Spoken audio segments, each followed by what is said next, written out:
Hey guys, and welcome back to episode 2 of the podcast Life with Iain and Rosie. Today we are going to be discussing a real hot topic in our lives, and I'm sure in everyone else's lives, especially with the times that we have been given, and that is diets. So today we wanted to discuss just basically the kind of things that we've been through, where our diet started, and what were our main meal groups or food groups that we were eating, and then what we've transformed into, and especially now as I feel like it's the perfect time during the lockdown to really start talking about health and diets and people's food that they're eating. So why don't you take it away, Rose? Okay, so we thought we'd kind of start from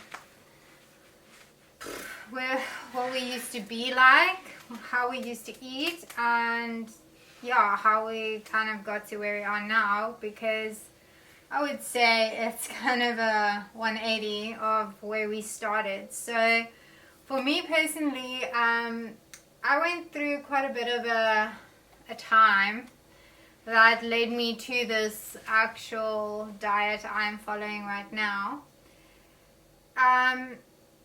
Back in 2015, I got diagnosed with anorexia, and my diet leading up to that was kind of including all the food groups, your carbs, your fats, your protein, and I wouldn't say I paid much attention to what I ate, but I definitely started limiting, the bad foods that they would say, the foods that were labeled bad. Yeah, that were labeled bad, like sugar and bread, carbs, gluten, all that kind of thing. I definitely started, really zoning in on that because I had such a difficult time with my body image and losing weight and my hormones and all that kind of thing. So that kind of made me become aware of what I was eating and how I was eating, but I didn't really change much until about, I'd say, the beginning of 2015, where I really started cutting out a lot of food. And I mean, basically everything, which was really unhealthy and just ended up in me developing anorexia. And I have always felt so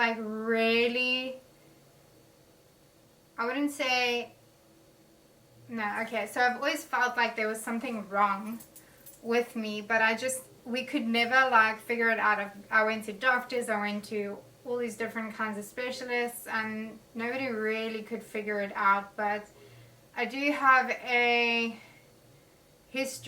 family history of hyperthyroid problems. My mom had thyroid cancer. My aunt's got thyroid problems, so it kind of runs through our family. And for the longest time, we suspected that could be my issue, but we never took it a step further because I never really stressed how I was feeling to my parents, and because I was still a minor, I couldn't really do things on my own. But after that, I started, kind of still limiting what I ate after recovery, after I became weight restored from anorexia. And I just thought that was the way I should be eating. You read all these things in the media and they tell you vegetables are so good for you and this is good for you, that's bad for you. You get all this information. And I just kind of followed that, and I honestly just felt so terrible, within my body, digestion wise, and just in general, I felt sluggish. I felt like I couldn't lose weight, or I couldn't lose weight. And if I did lose weight, it would be doing the most extreme thing, eating, or going back into your anorexic ways, I guess what you would call it. For sure. So that was always my fallback is I know if I cut down to 400 calories a day and train 2 hours a day just non-stop, I'm going to lose weight. And I mean, that's so it's not healthy at all. And I found with doing that, I'd lose weight, but the moment I started slacking off on those things, I would just gain it all back. And more, you know? What do you mean slacking off on those Like cutting down on the amount of exercise I was doing, eating more, like my body would just rebound so crazily. And I had like all these hormone issues probably from maybe before anorexia, but then aggravated by anorexia. And yeah, I just like felt so terrible with myself. My digestion was shocking. I mean, for the most part, I would eat what you consider a healthy diet. Vegetables, no sugars, no carbs. Yeah, I would keep it as clean as possible. Still definitely had like crazy food fear, you know? Just eating certain things that I would deem would make me fat. But I think I think there's a huge, before we really get into this, I think there's a huge understanding that everyone needs to go on, like, I think there's a big understanding that people need to realize about, like, food and the media and social media and exactly what they've portrayed to be the best thing and what is actually best for you. Like, a big thing is not everyone can do the same diet and get the same results. It's very hard for everyone to follow one strict plan and see the same results. For sure. And I think a massive thing is, like, especially what I saw is having ulcerative colitis, and we will get into that later on, and the amount of people who had completely different diets that ended up with, similar results. Like, you have all these people, like, I found that the anorexia group, everyone ends up going towards vegetables because there's 0 calories in the veggies. Oh yeah, with anorexia specifically, you get different types of anorexia. You get restriction, which was what I was doing. I never stopped eating, but I just manipulated what food I was eating because I knew what was like the least amount of calories, so I would still eat, but I would just be like, cool, I ate 400 calories today, easy, I can burn that in an hour, and then I can burn an extra 400 to make sure, I'm burning everything I ate. Wow, dangerous. But there's different ways of going about it. Like, you have so much around an eating disorder, it's kind of just manipulating how you want to go about it. And definitely with the whole, like, there's no one diet that fits everybody, I fully agree with that. I believe in that, and for me, I would never go and like be outspoken about the way I eat. All I try and do is just, like, educate and say, like, oh, well, this worked for me. Maybe somebody in the same boat as me would try it and it would do the same thing for them, But, like, fully, like, you would not eat the same as I'm eating, kind of thing, Like, that's not going to work for your body. And that's what I think is, like, the biggest, like, or, like, the most misleading in media is, like, you get it gets put out there that, your whole grains and your vegetables and your proteins and your fats and, like, you should eat all that kind of thing. Eat the rainbow.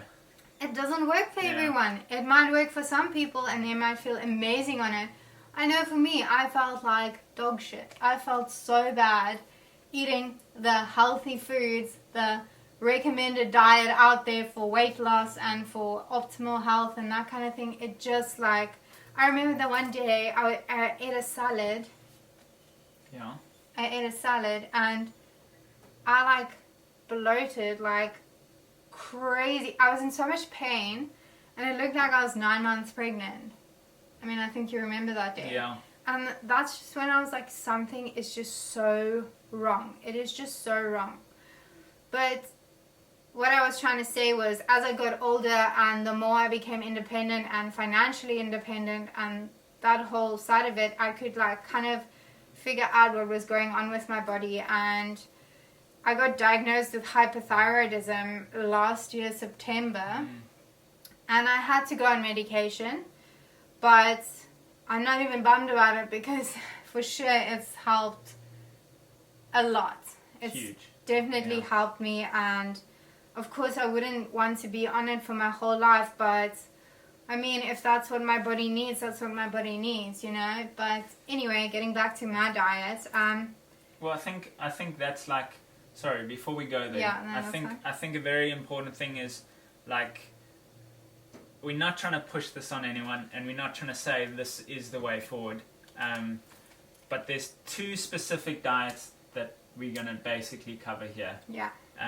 First of all is a ketogenic diet, which is currently what I'm basing my meals on. And the second is another meat-based diet, which is called carnivore. Yeah. And carnivore is still very, very rare here in South Africa. And I feel that the more people that get educated, it's going to help a lot of people. And that's basically what we want to do here. We want to just give you our stories, and this is a big thing that we spoke about this podcast, is we want to give you stories of what's worked for us or what's helped us, and then in turn, if you guys feel the need to maybe try it for a little bit or get into it, then that's completely up to you. We're not forcing this upon you, or not forcing any of our ideas into your head. It's just to educate and to help you guys if you're struggling with similar things. So let's talk about the first one, I think, and that's your carnivore diet. Yeah, so in end of 2018, we went over to the US, huh? Yeah. So November 2018, Iain and I did a trip over to the US to visit my aunt over there, and I just finished writing my final exams for my degree, and it really was a hard time for me then. I For all of us. slipped back into like horrible habits that I've had, stemming from eating disorder things like skipping meals and just kind of in a survival mode, and kind of falling back into those safety nets of mine, which was overtraining, not eating, because I felt like so out of control at that point. So going into the US, I was definitely not in a healthy place, and ever since I cut out, so throughout my anorexia and my eating, I cut out meat and fat, and I was basically left with vegetables. That was it. And I've always grown up eating meat, and we are a very meat-based family, if I can put it like that. But I definitely craved it. Like, that was something I was like, man, I could just eat a piece of meat now, like that's just what my body wants. But I never like gave into it because I had this like fear of it was going to negatively impact my body, Yeah. And I remember the one morning I had like such hectic jet lag, and I was sitting there at like 3 a.m. in the morning just scrolling the internet, and I came across this website of like where they speak fully carnivore related things, and I was like, carnivore, like crazy. And the initial thing for me to look, or the initial thing I was researching was for weight loss. And I was already pretty skinny over there because of what I like went through in that stressful period. So I don't know, it's just my brain was a bit altered at that point. And this carnivore thing came up, and I was like, whoa, eating only meat, like this sounds like my kind of thing, like I can eat as much meat as I want and I can lose weight, like perfect, Yeah. That's what I was craving, because my aunt's like a fool, like she's a home cook, and damn, she can smash out some dank meats, Yeah, she's got some good things going there. So I mean, there's always that, and I was always like, I could eat that, but I never I always kind of told myself like, oh, you don't like that, or like, it's not, like, a good example would be pork. I told myself, I don't know where it came from, but I told myself, like, you ate a bad piece of pork, like, one time, and that's why you don't like it. Dude, last night we, like, chomped, like, so much pork, and I just think to myself, like, you wasted, like, 4 good years of your life where you could have just been eating so much meat. But anyway, that's not the point. But that's kind of how I heard about the carnivore diet, and the more I like researched it, the more I was like, this sounds legit. Like, and that's where I started eating meat again. Yeah, It was in I the remember. US. And I remember eating my first piece of beef in like years.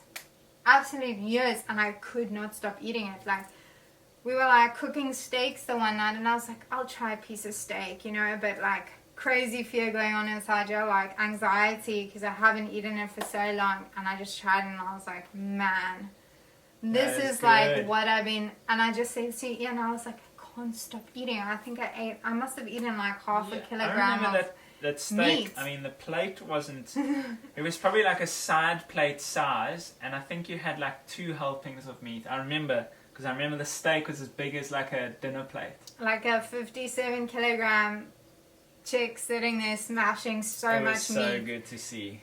But honestly, that's where it started for me, and I didn't go full carnivore at that point. I was still including some like plant foods like lettuce. Pointless actually for me, but like nothing like crazy, but just like green veggies and lettuce, and you know, I was eating quite a bit of eggs and fish, and it was like a few veggies that were 95% water. Yeah. Okay, that's like what I was cucumber trying. and lettuce and. But I was still at that point, I was like super scared to like kind of dive into the whole fat side of carnivore, and like the crazier meats, like your big steaks with your fat cap, and like the fattier meats. Like I still had this fear of those kind of foods.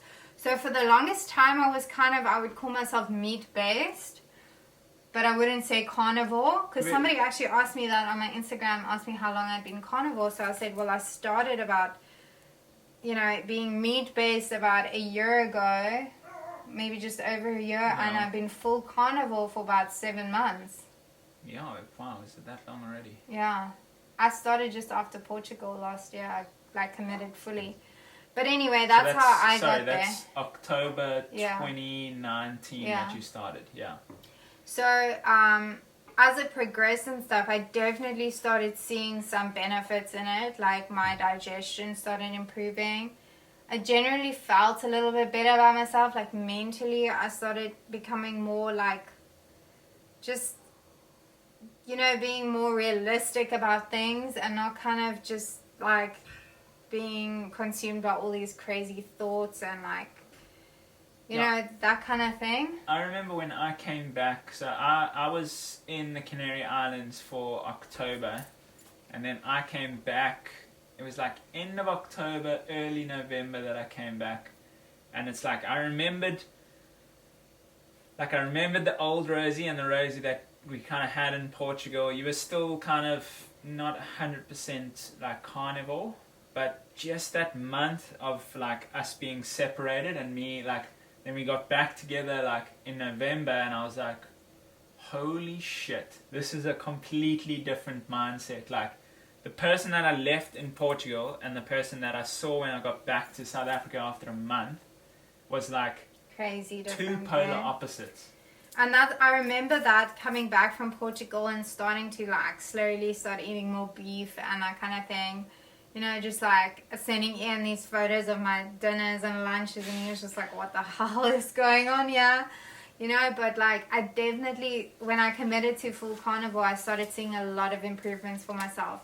I was honestly a mess. Like mentally, physically, hormonally, emotionally, I was like really all over the place. And I was like, something's got to work for me, you know? Yeah. Like, I've tried everything. I'm always doing everything right compared to what's out there, you know?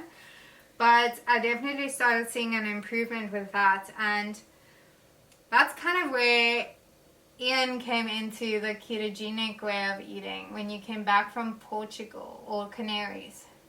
Yeah, so a big thing for me was the fact that in 2017, I was diagnosed with ulcerative colitis, and after being diagnosed with ulcerative colitis, which is an autoimmune disease that starts to affect the large intestine, you start to get ulcers that grow, and this is from an excess of white blood cells into the large intestine.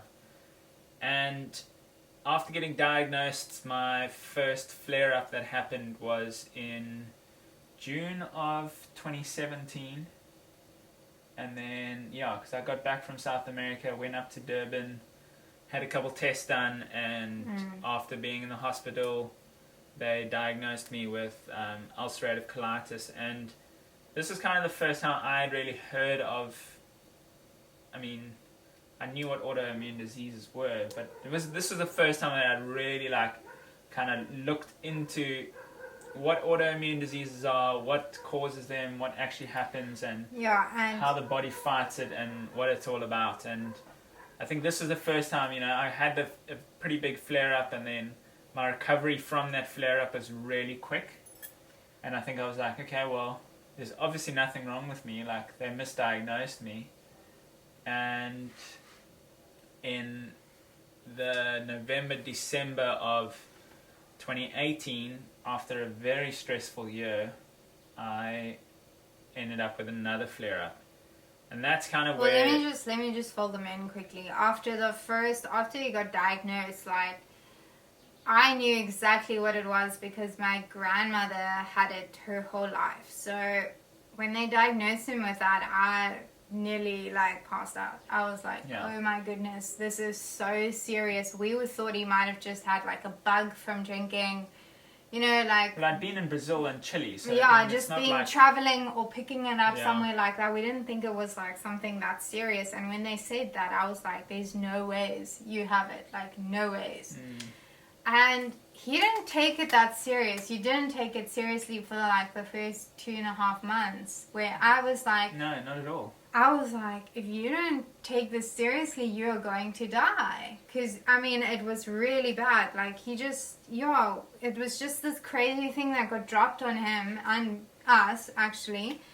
And it was crazy because they just were like, oh, you have ulcerative colitis. Here's a little Here's book, a pamphlet. Yeah. A pamphlet. Read up about it and off you go. And I was just like, no, brother, that's not how it works. You don't understand, Yeah. And again, we fell into the media trap of things and researching Google, and it's basically like that thing where you research a headache and they're like, you have cancer. You exactly. know? That's exactly what our kind of process was with this whole thing, trying to figure out, how to kind of stop his flare-ups. And the big thing that kept coming up was diet. And of course, you could think that because it's your intestine, you know. But the things they recommended was well, first of all, they say to you, no gluten, no dairy. Yeah, which is a given. That's 100% understandable. And even now, it's Rosie's dad is Afrikaans, and he makes the best breads you have ever tasted in your life. And anyone who knows the Afrikaans breads, you can understand what I'm dealing with here. And even if I eat that even if I eat that, so that translates into farm bread. Yeah. And what it is it's just a really light, perfectly cooked bread that comes out, baked bread that comes out of the oven, and it just wafts through the entire house. And this is that's one thing that when I eat it, I can eat it for a day or two, and then all of a sudden symptoms start showing up, my stomach will feel a little bit sore, whatever it is. But only now he's able to do that. In the past, when he was still having inflammation and that kind of stuff, there was no ways. Yeah, that would trigger him immediately. So we initially just went, okay, cold turkey on both gluten and dairy, which was 100% understandable. So he was eating a lot of vegetables, and of course he's an athlete, and you were training and you were active, and he surfs for 3 to 4 hours a day. I didn't, because I cook most of our dinners, I didn't know how to fill him up without the pasta and the rice, and even though rice is gluten-free, it still kind of had a little bit of a negative effect on your stomach with the fiber and that kind of thing, and the bulk of it, And I didn't know how to like kind of cook dinners to give him enough nutrition and fill him up, you know, without like all that stuff, you know. So that was kind of like we even tried plant-based. Yeah, that was the initial thing. So we decided, you know, it's like, let me cut out the meats, let me cut out like any harsh foods that I eat. A big thing that they say too is cut out nuts because of the kind of texture of it when it goes through your body. So especially when it gets into the large intestine, a lot of the nuts don't break down. So you've got like raw nuts scraping along ulcers, which is, as you can imagine, just not really good. And sorry, a lot of like why we cut out the meat was because we kept reading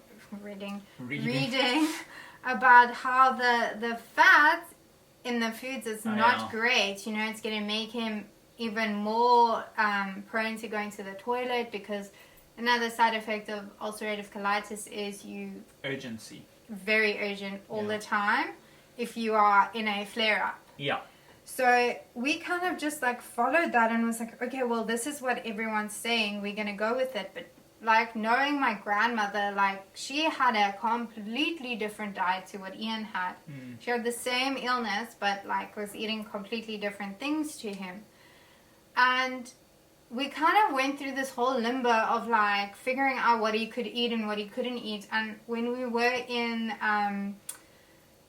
America, when I started eating more meat, he was eating less meat, because we had thought like, okay, well, you know, they're saying fat is bad, let's cut it out. And the best way is like the fatty meats and all that kind of stuff. So what I basically did was eat leaner cuts. So I'd be eating, you know, the chickens or like fillet steaks or turkey or anything fish, that was like anything lean. And that was, it started, so that was at the end of 2018 that we went over there, and into 2019 I was still having this flare up, and he was, let me just tell you, he was so sick at that point. Like that was the worst you'd ever been. Oh yeah, crazy. I was like, you know, I was going to the bathroom 15 times a day, 20 times a day. Every single time I went to the bath, the toilet, I was passing blood through my stool. Yeah, and I didn't really realize how bad it was. I kept just like, let's go to Walmart, let's go to Target. And he was just like, no, I don't want to go. And I was like, you're being so lame, you know? But then afterwards he sat me down and he was like, listen, I'm so anxious about going out because what if I can't find a toilet? And then I was like, okay, this is really bad, you know? And I could see how bad he felt. And he had lost quite a bit of weight then too. Like, we were both pretty unhealthy at that point. Yeah, we were. But I mean, it was just like I was so under stress. I mean, I'd had such a heavy year, and at the end of the year, I couldn't really cope. I was super closed off at that time too, so it was hard to kind of explain to people exactly what I was going through, but at the same time... Yeah, I mean, he wouldn't even, like, open up to me about it. Like, I had to suck it out of you to kind of understand what you were... My mom came over to watch the last event, and, like, I was closed off to her too, and it's just like, I was just in a bad place altogether. Yeah. And going into 2019, I was, I'd put a lot of pressure on myself at the end of 2018, and I think because now I had this flare-up, I really found that it was so difficult to, like, kind of figure out what I should be eating, what I shouldn't be eating, and we had already tried so many different diets. Yeah, I mean, we tried plant-based, we tried low-fat, we tried gluten-free, we tried, like, literally everything. Except keto and carnivore. So why we weren't really sold on that yet was because I wasn't there 100%, you know? No. I hadn't seen much change. I had seen improvement, but I hadn't seen much change in any of my things, you know, because I wasn't fully carnivore, and I'd still been struggling with a lot of my eating habits, which was also not great. I hadn't committed to, like, going, I need to heal myself, so that means I need to eat freely, I need to eat all the nutrient-dense foods I can eat, like, the foods that I'm eating right now. I just was super scared to jump into it. Yeah. So that's why I was in like limbo stage where I was like, you know, I'm eating so much meat and stuff, which is great for me because I'm craving meat. But at the same time, I was still completely over-exercising and then still trying to cut calories and, you know. Yeah. So I'm really like, thought like, yo, this could help Iain kind of thing. Yeah. But then I think also the other thing was like, when I went into 2019, I was kind of like trying to prove myself again, which is so stupid, but that was just added stress that I didn't really need in my life. For sure. And like then, he put so much pressure on himself, like coming from winning a world title in 2017 to then being runner-up and losing the world title in the last few seconds. Yeah. And then coming into 2019 thinking like, I have to win another world title again. Like, that was your mindset because you didn't want to be like this one-hit wonder or I won it, you know, by accident kind of thing, which is never the case. Like, you smashed that year. There was no ways like you won that by accident. But like, that was his whole mindset. And like, that's where our like relationship kind of like has like a give and a take, because when he's like that, I'm like, okay, let's just be realistic about this.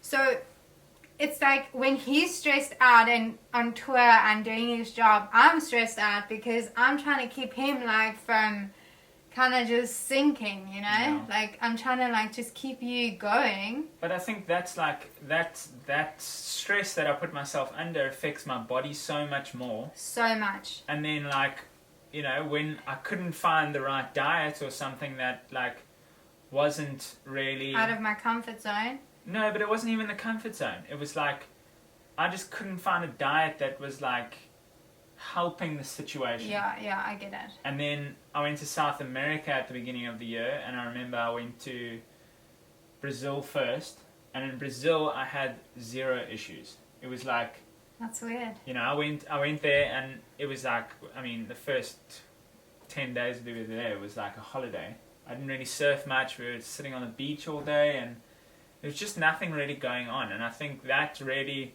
put my body back into like a less stressful situation. And then the event happened, and you know, I'd been eating whatever food I eat there, and the event happened, and then I'm like, okay, high stress again. So I started to slip a little bit, and the flare-up started very small, and then I went to Chile, and that's when all hell broke loose. And it's like, for everyone to kind of understand, like, stress has different effects on different people. You know, for me, like, my state is kind of, I start getting insomnia, and I start getting like really negative like mindset and thoughts and that kind of thing. And the way stress comes out on Iain's body is he flares up with his ulcerative colitis. With my stomach, yeah. Yeah, so it's just kind of like the biggest impact on this situation was the stress, 100%. Yeah. And we didn't really realize that until we kind of got to a point where you were stress-free and you were like, holy crap, okay? Yeah. This is what it's supposed to feel like. Yeah. So and I think that was like that was the cool part about it, is I could, you know, later on in the year, I mean, when we eventually went to Portugal in September, and when Rosie was starting to do the whole carnivore thing, I was still eating, you know, bowls of chia seeds, which are quite high in fiber per 100 grams.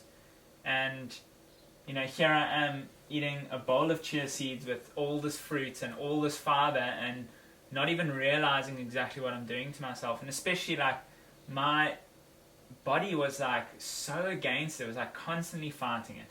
Yeah, and in Portugal as well, like, we kind of, like, you kind of got a bit lenient with yourself. Like, you started eating some of the bread there, and, I mean, given the bread's so good, I don't blame you, but, like, you know, we started eating a little bit more of the pastries around there, and that kind of thing, and it kind of just caught up with you, I think. Yeah. It just slowly, like, even though you were pretty much stress-free and you had served a really good event there and all that, it just kind of, your stomach wasn't 100% there, like... No. No, it was still, so that was like, it was still very, very strange. And then, Another thing that I also was like very triggering for you was when you travel because of your situation. yeah, I think it added even more stress because you are like, I'm kind of moving around all the time. I'm confined to time, and that's stressful. Yeah. I mean, I'm stressed when I travel. I know you do it often, but I think when you have a situation like that, you kind of like at the mercy of it, For sure. Or you feel that way, Yeah. almost. So that could be, because I always get these messages, my stomach is not good, and then I'm like, the traveling is putting extra pressure on you, Yeah. Yeah, and then, so I got back from the Canary Islands, and Rose and I before had been discussing that maybe I should go on a more, meat-based, maybe keto diet, and I was really seeing that this high-fiber diet was having quite a large effect on my urgency and going to the bathroom, and I just decided, maybe I need to take a different approach, and that's kind of where I started my keto diet journey. But I don't think it's the keto diet that everyone else is doing. No, but like, let me just like voice why we never kind of hadn't had that as an option, was because everything we were reading was like, fat is not good when you have ulcerative colitis, so we were kind of like, should you try it, and at that point I was eating pretty much full carnivore, like, when I got back from Europe, you were eating full carnivore, and I started seeing a lot of benefit in inflammation, and I started doing a lot of research on carnivore, and I mean, carnivore is like the ultimate inflammation diet. Yeah. It's like the best thing for you to eat when you have an autoimmune disease or like any sort of inflammation in your body, and I had a ton. I mean, I look back at photos of when I was even just in Portugal, and my face looked like a balloon. I was like swollen, retaining water, and that's what I kept telling everyone. I felt like this like blimp that swollen. was just, yes, and everyone's like, no, you look fine, and now that I compare the photos, everyone's like, holy shit. Yeah. Like, I didn't realize, Yeah. And that's when we were kind of just like, let's just try it. Iain is not like strict keto. No, I'm far from it. He's far from it, but it's definitely improved your symptoms. 100%. For sure. So you're able to be a bit more lenient with yourself now, but like he's kind of trained himself to be like, okay, well, I need to go back to basics, and like, But I think the big thing that people need to understand about that too is like, I can only follow a diet so much until like, I'm keen for maybe a sweet potato, or I want to have some chocolate, or there's other things that, and I mean that's the benefit about doing these things, is like you are at the mercy of whatever else like you want to eat. Like no one's gonna be like, okay, you can only eat this food and you stick to that for the rest of your life. Yeah. And I think the other thing that I saw such a big improvement on was my mental state. And energy. Yeah, that was another huge one. Energy was crazy. For the first few weeks, he was like very low energy. But like I said to him, there's always that adaptation phase. You coming from, I mean, Iain was like surviving on carbs, right? His body was burning glucose for fuel constantly. That's what you were eating to kind of keep going. And he kind of switched like cold turkey. The crazy thing that I can't get over is like, he used to be like a fruit whore, like he used to eat so much fruit, like crazy. I've never really liked fruit. I go more for vegetables, but like this dude could like smash fruit, and I'm talking like a lot in a day.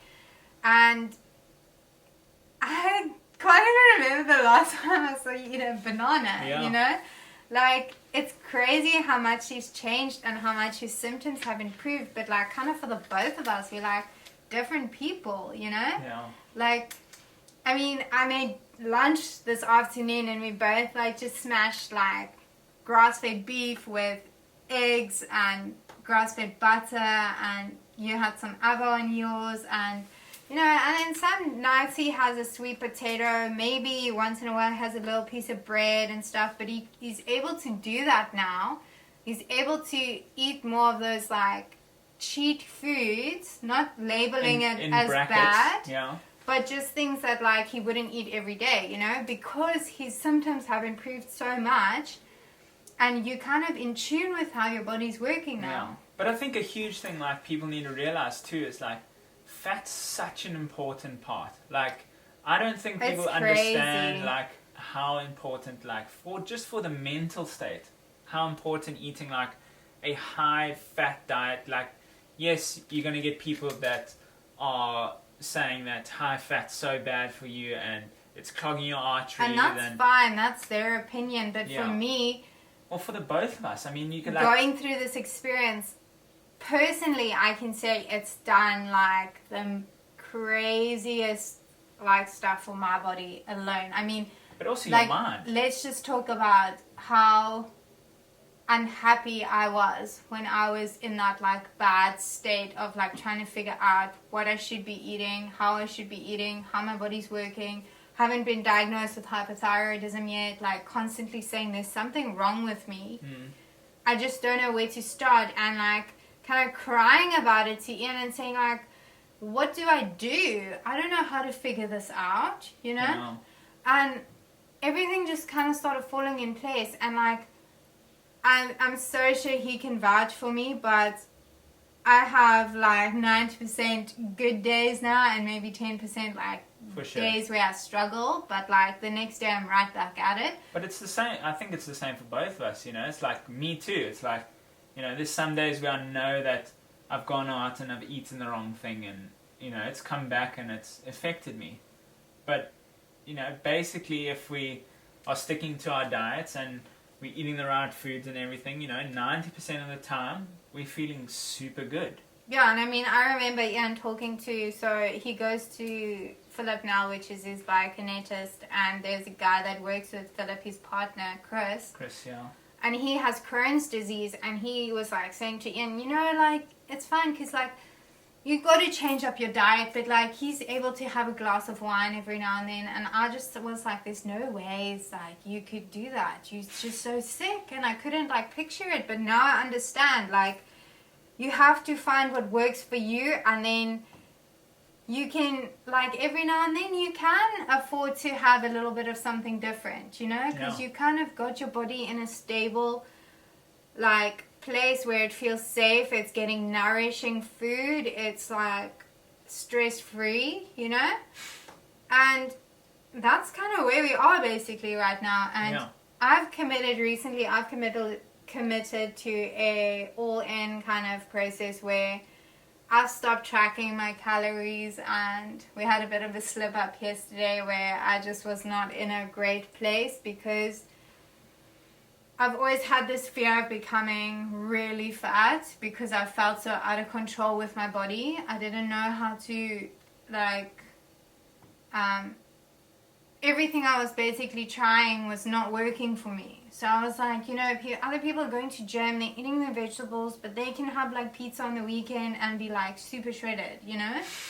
And here I am, like, eating, like, a carrot and, like, four tomatoes, and train my ass off and, you know, like, doing everything by the book, but I'm gaining weight, you know what I mean? So I was, like, always in this, like survival mode of, like, trying to just do, like, what I needed to do to kind of keep the weight off and not become, like, obese and not feel bad about myself and not kind of, you know, like, do anything that's gonna, like, affect me negatively, which was counting calories. That's how I kind of, you know, kept myself sane with that whole thing. So I was like, you're allowed X amount of calories and no more than that, because if you're gonna go more, then I used to track every single day. I did not miss a day. And I just, like, kind of identified that as being the final step of my eating disorder, like, controlling me. I mean, honestly, I'm eating a ton of meat right now, but I feel so good, and nothing bad has happened. If anything, like, I've probably been better off that way. For sure. And I think that's kind of what we wanted to mainly discuss in this whole thing was to, you know, you kind of got to find what works for you. Exactly. You got to find it. You can't go Google stuff and be like, I'm going to try this, and maybe it works for you. But maybe it doesn't. Like, I fully, what do you call it? Respect everybody's diet preferences. You know, there's no ways I'm going to go and push this on someone. And right now, we are eating completely free-range grass-fed meats, beef, free-range eggs, free-range chicken, everything as best quality as we can afford. And I've seen a massive improvement in my inflammation and my way my body looks and feels, and my mental health has been like the craziest change. I actually got a DM from a person who struggled with bulimia, which is, I think everybody knows what that is. Yeah, everyone's going to know what bulimia is. Okay. And it was actually a guy that messaged me, and he was like, this is the craziest thing ever, because he's been carnivore for like 10 months, and he has been symptom-free of bulimia for like about a good 5 months of it. Wow.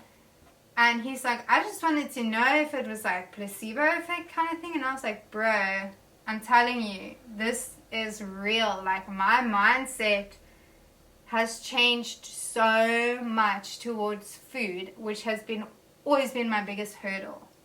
And the final part of that was counting calories, and I've deleted MyFitnessPal.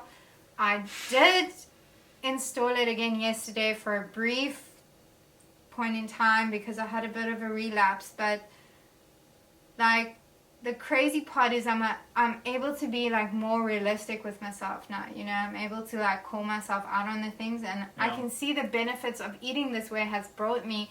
And I'm like, just every time I'm like to Iain, like, oh, I've gained weight, like this is not working for me, and he's like, just, it's okay. And then the next day I'm like, 4 days. the next day I'm like, bro, I need to eat a steak. Like, I just can't give it up. It just makes me feel so good. It makes me feel full. It's making me become more in tune with my hunger signals. Like, that's something that went way out of the window when I had anorexia and hormonal issues and stuff. And I struggled with a bit of binge eating and that kind of thing. And it's all like, I'm honestly feeling like a normal human again, you know? And I think that's basically, you know, that's just what we wanted to share is our stories and just educate, you know, like, if you're battling with a certain diet, if you're not feeling good on your vegan diet, change it. Just change. There's no right or wrong way to go about this. If you feel great on a vegan diet, power to you. Yeah. Go for it. I mean, I've had a lot of DMs as well saying like they're not knocking the way I'm eating. They're just purely saying like, you know, they eat vegan, and people are giving them so much flack about it. And I'm just like, if it works for you, if it makes you feel good, then do it. Yeah. I've had lots of people tell me like, you cannot eat that way for the rest of your life. And I'm like, hey brother, this is what works for me. You don't have to eat it, you know? And luckily everybody around us has been super supportive of our ways of eating. And you know, it's like, it's really cool to see, but yeah, there's just no right or wrong way of doing it. Like, if it makes you feel good, then that's cool, you know? I couldn't do it. Yeah. I could not go a day without eating meat. The other day, actually, Iain was like, bad joke, but he was like, I asked him, what do you want to eat for lunch, you know? And he was like, oh, I'm kind of off meat. And I was like, are you being serious? And he was like, no, of course not. Like, for us, we smash meat every single day, twice a day. And I think it's like, if you're going to be on this diet, eat the best meat that you can eat. Like, that you can afford, yeah. Yeah, and that you can afford, for sure. Because, I mean, buying grass-fed organic beef is not the easiest thing to find, and it's really not the cheapest. But, shout out Ryan. Yeah, shout out to Ryan Boone for hooking us up. But I just think, like, you know, you only got this one life. That actually treat it with the applies best. to anything, you Yeah. know, like any kind of diet. You try and get the best food you can get in that specific And cut out food the shit. group, or try it. I mean, if it doesn't work for you, change it, you know? Yeah. Like, but for us, keto and carnivore has been great. It's changed our lives, actually. So, and the craziest thing is, like, my mom said to me, like, quite a few weeks ago, she's like, "You're not miserable anymore." And I was like, cool. Thanks. But I was miserable because I was like, couldn't figure anything out. And eating a carrot. And starving, you know? But I couldn't afford to eat anything else because anything else I'd try and eat would make me feel like crap. Yeah. So we've taken a really long time to get here, but we're super stoked we're here. And like, if you guys want any more information about exactly what we eat, or like more about the diet we follow, I wouldn't call it a diet, I call it like a lifestyle change. Yeah. Because we're not following. We're not strictly black on white, You are, but I'm following it that way because I just generally like eating the food. Yeah. You kind of like bouncing around. Yeah, and which is fine. I mean, like, sometimes he's eating a full carnivore meal, sometimes he's eating a little bit more of the other things, in his meal, and sometimes he's eating straight keto. Yeah. But, like, you found a balance, which is so important. And that's for what it's me, all about, it's like, I just crave those foods, so I just eat them. Yeah. I just eat meat and eggs and animal products and, And another crazy thing is he's also been introducing bullet coffees, which is like a fat bomb in a cup. Yeah. And it's been going so well for Yeah. you. We add in MCTs, we add in good quality almond butter, we add in good free-range ghee and butter. So the best ingredients we can get to make that. And of course it's not cheap. I mean, I don't think any food is cheap these days. No. Especially in South Africa. Like, everywhere. It's not so... If we're able to buy the best kind of things, Why not? Why not? And that's kind of where we're at. Like, I'm all for whatever works for you. You take that and you go with it. That's just That's how we are. What it's like. And Yeah.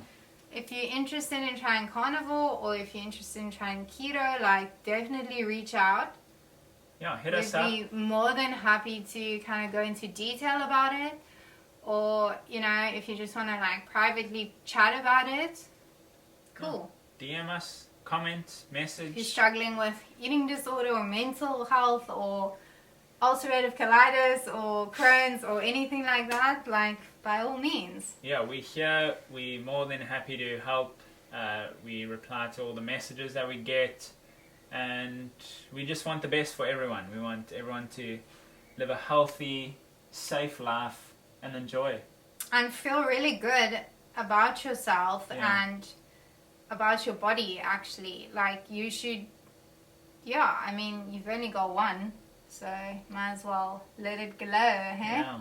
So that's going to be it for today. That was quite a long podcast. Super passionate conversation. But it's one that we really feel strongly about, and we wanted to share it with you guys. So again, if you have any questions or comments or anything, please feel free to hit us up on Instagram, leave comments on these podcasts if you can, and we hope to see you in the next one. Yeah, and if you have any topics you'd like us to cover, or any other things you want us like to that, discuss, just let us know.